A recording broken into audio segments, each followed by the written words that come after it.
So we're going to ask Ron Tone to come down here and grab a seat. We're going to have a little discussion.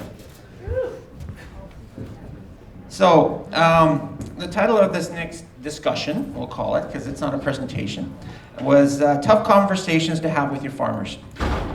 This was kind of inspired. Ann and I were talking one day about some of the issues that, as agronomists, that we face dealing with farmers, whether it's talking to them about water hemp or talking to them about how they need to change their rotation because they have too many soybeans in the rotation, they're building up disease. And so we started having that conversation, and then all of a sudden Ron's name popped into my brain, and I'm thinking, this would be a great talk for Ron to come and visit with us and chat with us.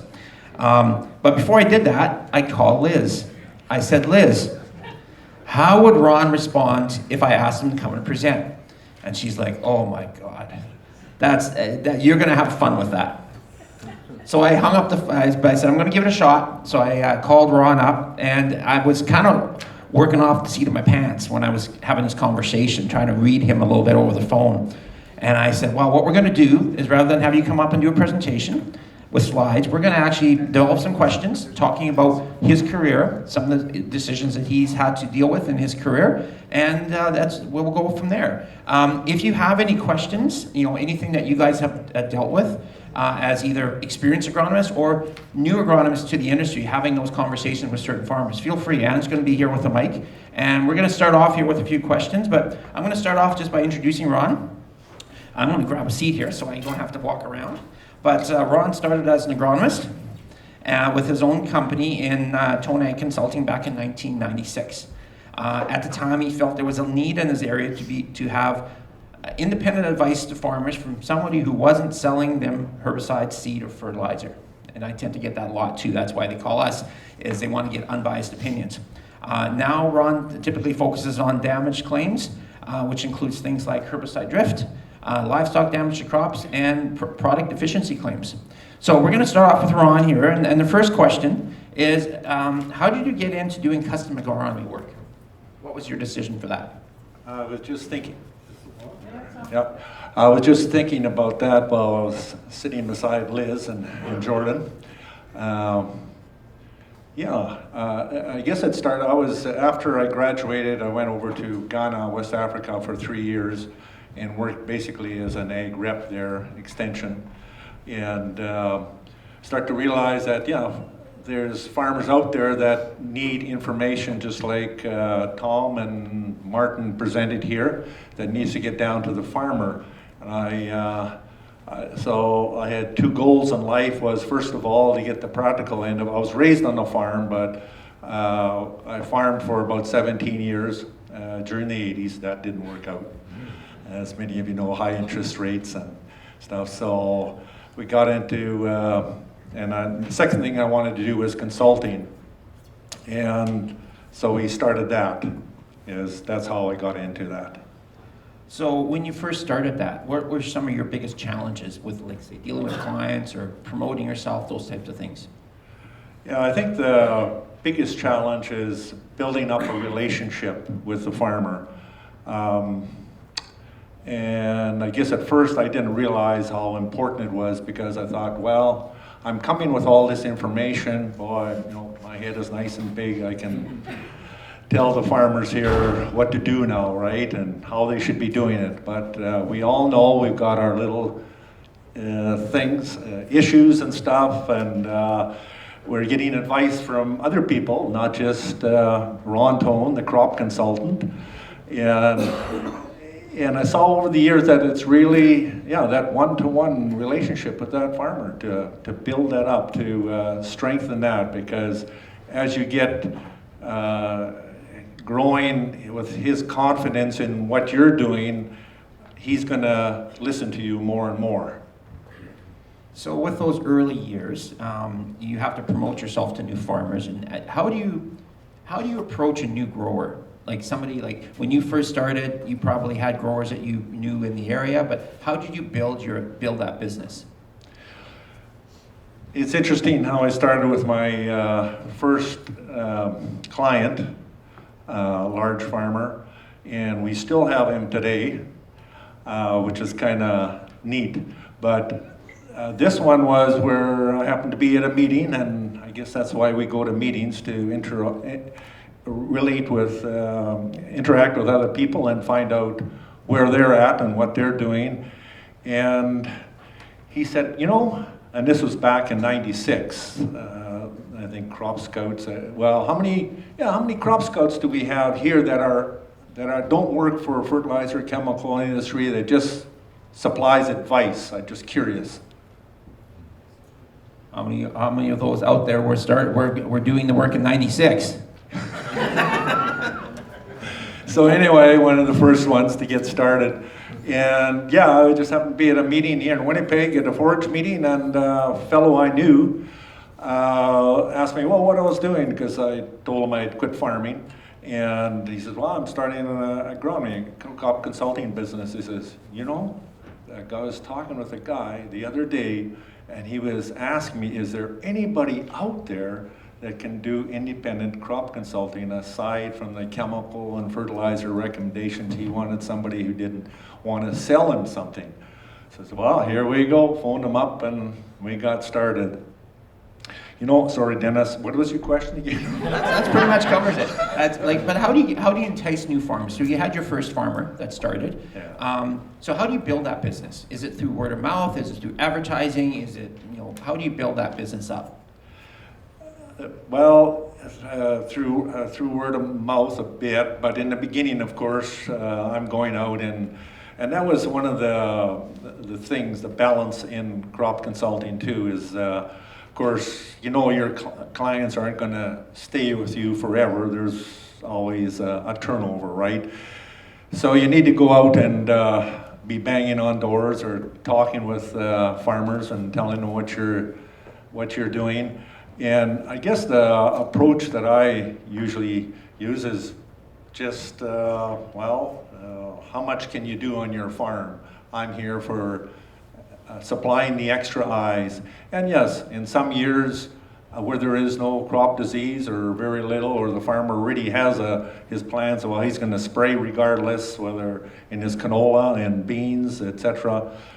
So he doesn't really need a crop scope. But when those tough years come, where all of a sudden, due to maybe poor rotations or whatever, there's weeds that start coming in, of course, if you can catch them early, because what we were doing was going out on a weekly basis to make sure that things were growing well, and also if the chemical didn't work, we saw that right away. So with dealing with producers, some producers are well accepted of your information you're providing, but maybe describe some of the conversations you've had or on with particular farmers about telling them some of the changes they need to address on their farm. For example, if you're dealing with a tight rotation, like soybeans on soybeans and soybeans, how do you, and the increased disease potential when the markets are high, how do you kind of provide that information to them to help kind of steer them in the right direction? I guess that brings to mind a farmer who phoned me up. He wasn't, we have done some work with him, I think some soil sampling and a few other things, but wasn't a client that we had on the roster, so to say. But he phoned me up and said, well, come and look at this field. And it was a soybean field, and he had been growing soybeans on soybeans already for 5-6 years steadily, and looked at the field, and of course the first few rounds of the field was quite distinct. He says, well, what did you do here? So, well, we switched varieties, and the first 3 or 4 rounds of the field where he had seeded that particular variety was basically toast from the disease. So I guess I didn't have to tell him what was going on. He knew, and I just confirmed it. So I guess as far as, and it's hard to, and that's where you build your relationship, right? So the farmer knows you, he can trust you, you can go in and tell him. I guess I'm always careful about doing that, going in and off the bat telling them, well, this is what you should be doing this. I should, well, look at your plant, let's see what you're doing now and how we can improve it. And then by understanding more your client, you can get an idea how far you can go in these things, because you can turn them off pretty fast too. If you start coming in with a big head and you know everything. Oh, that's my end of it. There's other crop scouts in here who'll have different ideas. So we'll switch gears a little bit. So over the years, you've worked with various situations when it comes to drift complaints. Describe some of the steps in dealing with the herbicide drift complaints, from maybe addressing the farmer's needs to the person who sprayed it, and some of the steps that you walk through with both the producer and the other, with both producers, to try to come to a resolution in the situation. I'll have to tell you a story first. I had one call about 10 years ago. The insurance company phoned me up and says, well, can you go out and check this flax claim? There's a drift in here. So I went out, and one of the first things I like to have is both farmers' opinions and what happened. And this one was where I went out to see the farmer that had the damage done to him. And it was a drift from Roundup, a glyphosate, into his flax field. And of course, well, I don't know if that was the situation or not, but being an insurance claim, he saw his flax field all affected. It wasn't just the edge of it, which I saw. And of course, we know what happens to flax, right, when there's excessive moisture. So I tried to tell him, well, it's an iron chlorosis issue, it's not the drift. But anyway, all during this time, he was just constantly running down his neighbor, his farmer, for doing such a stupid thing, spraying. His whole field is damaged and everything. So I was getting tired of it, but I didn't say anything, kept my mouth shut. But I was thinking, I says, man, this could happen to you. Guess what? The next year, I get insurance calling me. It's the other farmer now that has the damage from this farmer. So when I went to see the both, well, separately, of course, this farmer was awful quiet.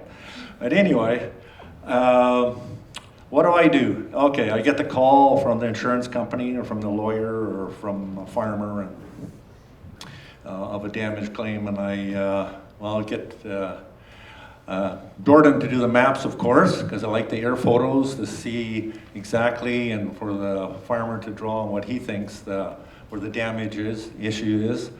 And then I meet with the two farmers separately. I learned, I'm still learning. We had a claim this year where it looked like the two farmers were very friendly and buddy and stuff. So they were both out there at the same time, which I like to deal with them separately, but that's the way it was. And I thought, whoa, this is a great situation. It's no problem here. But what happened as we went into the case, the farmer that had gotten sprayed, he left right away. He says, no, he'll take care of it. But of course, later on, it was the farmer felt that the other guy who had sprayed his crop had done a lot more damage than what Farmer A was saying. And so I guess the lesson there is to talk to them separately.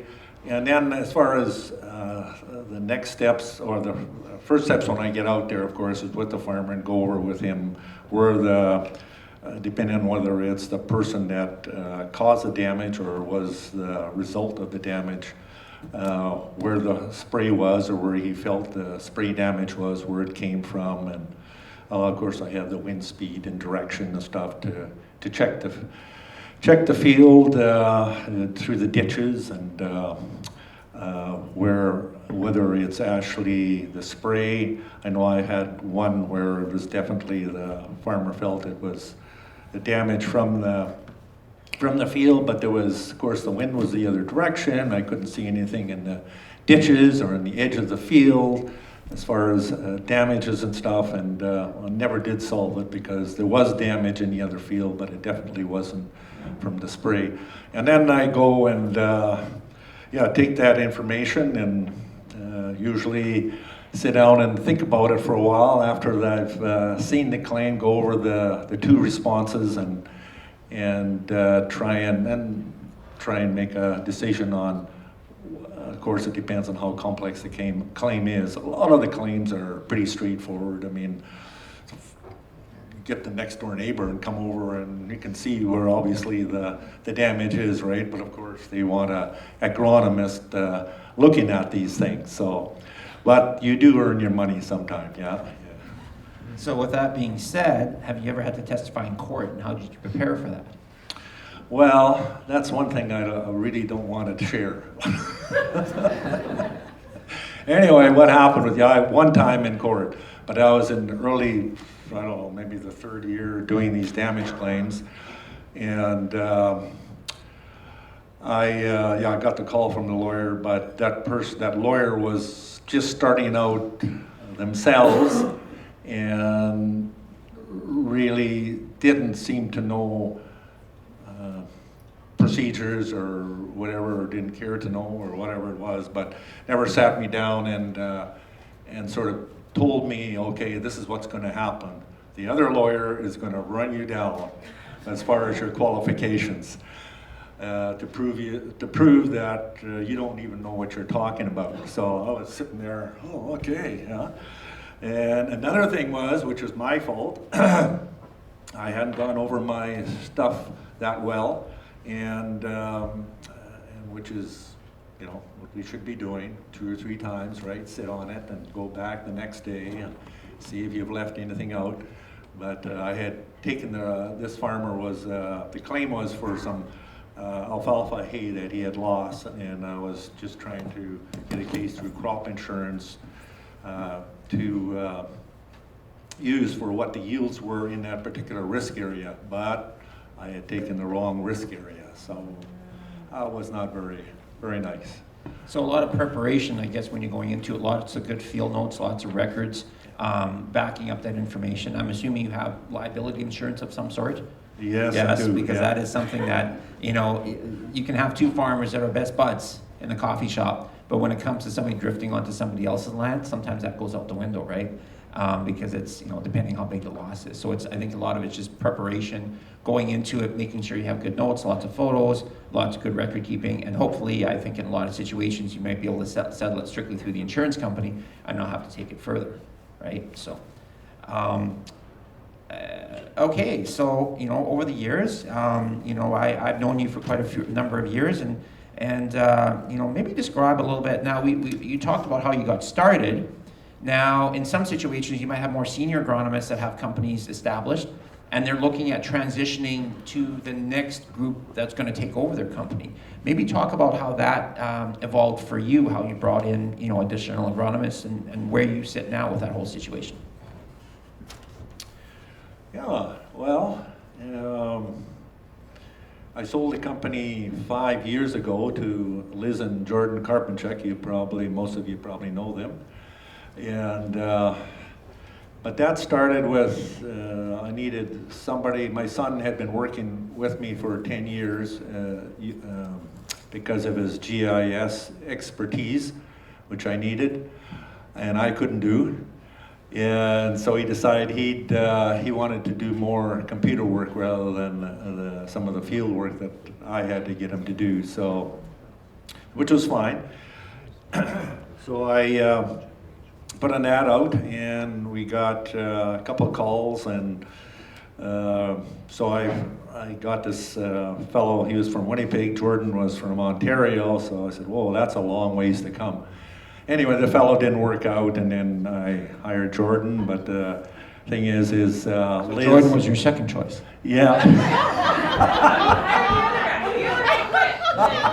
The other guy quit. That's right.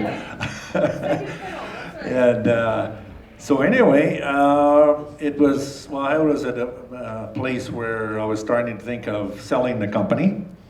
I had, it was basically myself and a secretary, and then I had hired part-time employees. But then with Jordan coming and bringing Liz, his girlfriend, so okay, I thought this would be an interesting situation. But anyway, it worked out where Liz actually took the bull by the horns and got her diploma and then her ag degree, and then finally he said, yeah, I think we're interested in buying the business. So they went from doing all the work, because I was kind of fading away, and they took over. So yeah, it was quite a neat transition. And as far as, I guess, expanding, where another thing on that is, I guess, in the business is, well, I think you all know that we can't do one thing. I was at a meeting in Minneapolis, and they had this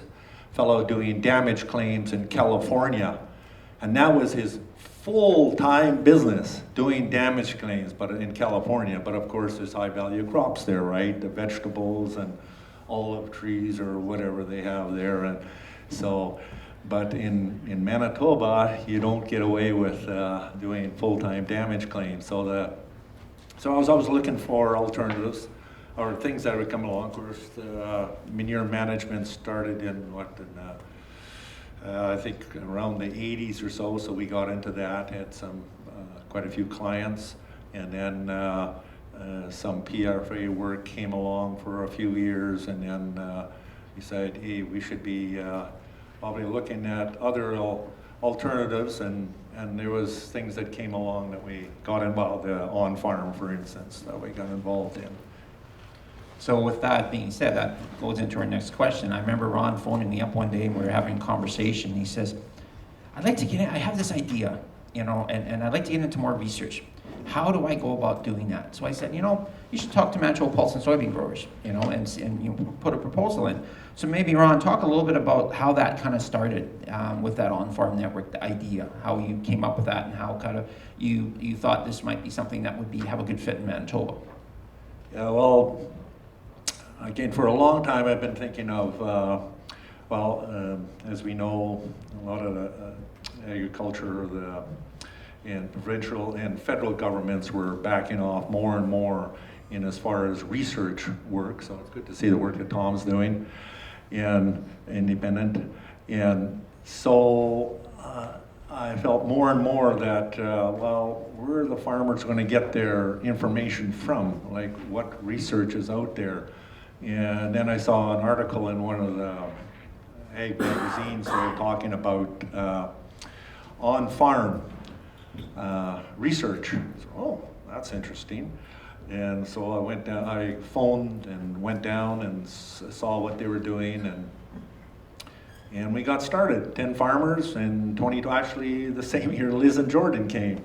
Yeah, they came in the spring. I'd already met with, I flew the thing past Manitoba Pulse Growers, their committee here, and I got a call back fairly quickly after that saying, yeah, it sounds like a good idea, let's do it. So it was good timing, I guess, because the pulse growers were just getting going, and a lot of guys were just scratching their head, how much inoculant do we put on, how much, what's the population of soybeans we need, how many seeds I need to put in the ground, etc. So there was a lot of questions. I remember those first years too. I remember you calling me up, I think it was one of the first fields, and they were talking about why their soybean stand was so thin in the field, right? The farmers had planted 200,000 seeds and only had 60,000 plants emerge, right?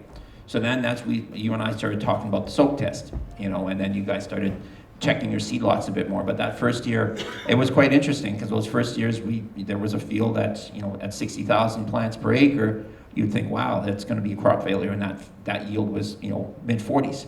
So it really kind of shows the resiliency of that crop, and that's the importance of doing that on a field scale, because you see that across a larger area, and farmers kind of really respond to that. So a couple of the tough questions. The last two here, I guess, is I have to thank Jason Voot for these next two here. How do you deal with the following situation?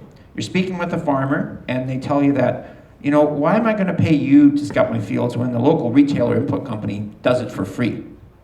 How do you justify your case?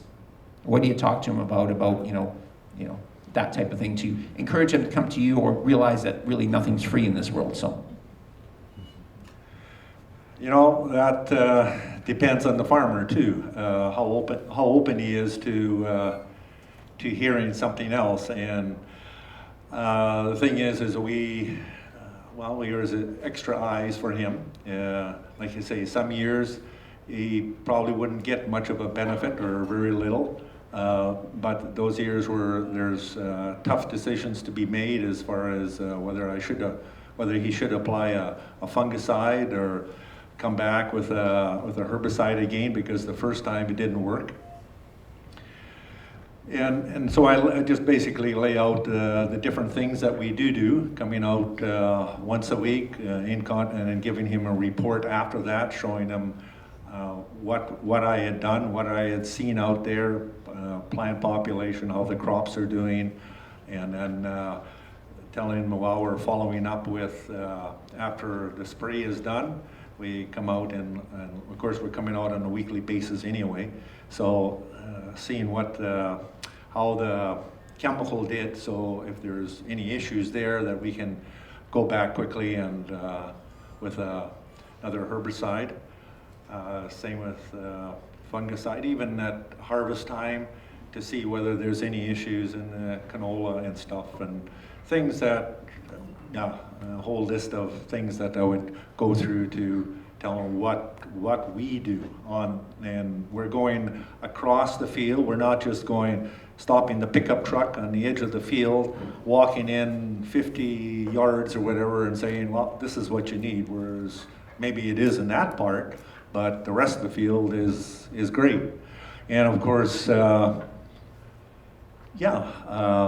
sometimes I was thinking, well, used to being not, how do you say it, not maybe listened to or whatever, but challenged, because over years, so I've been married for a few years now, and my wife, like yours does, I'm sure, challenges you and different things, and also maybe does not think that what you're saying is what she wants to do. So I think, oh yeah, well, I guess the farmers think like that too. They sometimes have their own opinions of things, and but there's patience there too, and that relationship I was talking about, because I guess I've been able to, I was a very, I would say more of a person to jump out and get upset and angry about things. And I've learned over the years that it's probably not the best thing to do. And it's one case where I had a payment for some manure management work that we hadn't done, and I was getting a bit annoyed because it was getting almost a year and a half, and I was calling and stuff, and they were saying, well, we'll send you, of course, it's in the mail, right? It's always in the mail. But with that patience, and I got that farm is for crops consulting. So patience pays off, and relationship where they can see where you're somebody that they feel they can work with. Yeah, and I think, kind of finish off here, because I think I'll open it up for any questions from the group here. So Anne, she'll have her mic here. But to kind of finish off, I think being a private agronomist, you can look at all different aspects of crop production. You can make recommendations based on what truly needs to be done to that field. You're not pushing the fungicide on because you're not in the sales side of things. So compared to, let's say, a company agronomist, they sometimes have slightly different agendas, and that's okay. But that's, I think, the biggest thing is to build that confidence with working with farmers, trying to work with all their crops, because I think that's important as well, because it's not just working with one field, it's working with all their crops to help plan their rotation. So with that being said, I'll just open it up here for any questions, and we'll see if there's anything online. So just raise your hand if you have anything here. Oh, there's one up there. My question's about setting target yields. Like, I know just all the guys will talk to each other, and sometimes the yields they get can get kind of out of hand. They're exaggerated. So how do you go about having an honest conversation about setting like a realistic target yield and not something that's way too high that you know they're not going to get? I guess I haven't had really those kind of issues where they want out of this range target yields, but after, I guess again, it's building that relationship and them knowing more who you are as far as being able to trust you, and then looking at, because we keep track of their yields, and a lot of times our customers have combine yield data, so we know what it's yielding or what the crops are yielding. So we, and if they're not yielding up to par, of course, is looking at, like anybody would, what the reason is and trying to improve on that. So thanks, Ron. I did have a Hawaiian shirt for him. I got one custom theme made, but unfortunately it didn't come in the mail. It's actually sitting in Altona yet. So you will get one here shortly. So I'll just turn it over to Ann here, and we're going to just wrap up here before coffee break. So let's give Ron a round of applause here.